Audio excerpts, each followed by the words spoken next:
محبوب آپ کی خشک زرخیز مٹی ہے، مٹی کے بنا کہاں گزارا؟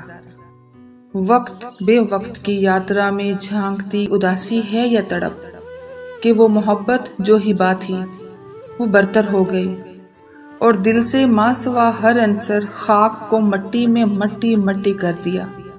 خاندان پنجتن رحمت کی غزل میں شامل ہیں اور جیسے جیسے آپ کے تن بدن میں نغماتے ہو بجنے لگتے ہیں، سلسال کا نسب بدلنے لگ جاتا ہے۔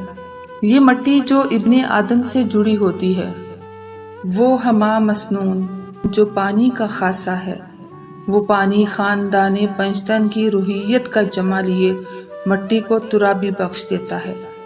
اس ترابی مہک کی مہک محبوب کی مہک بن جاتی ہے۔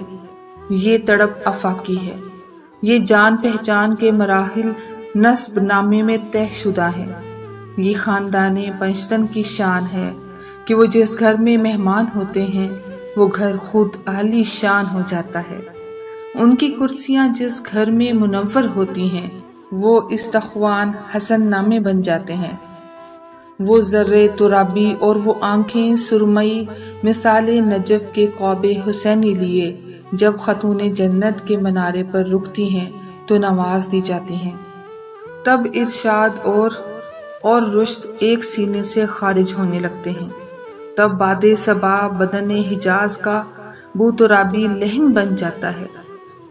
نفس تو بہت کمزور ہے، اس کی کمتر بے بسی کا حال سلسال کی رکنی کی عادت سے ہوتا ترابی ذیشانی میں جاگزیں ہوتا ہے۔ تو آقا نامدار صلی اللہ علیہ وآلہ وسلم جنت البقیع سے خود ناقہ سوار ہوتے ہیں، وہ خود ہم راز ہوتے ہیں، وہ خود مقربین کو جلو میں لیے ہوتے ہیں۔ وہ توحید کے نغمے جب بدن ہو سے دم ہما دم دم ہو کی صورت جاری ہوتے ہیں، تب اذن علی نامہ حق کی تلوار بن جاتا ہے اور بدن سے علی حق جاری ہو جاتا ہے۔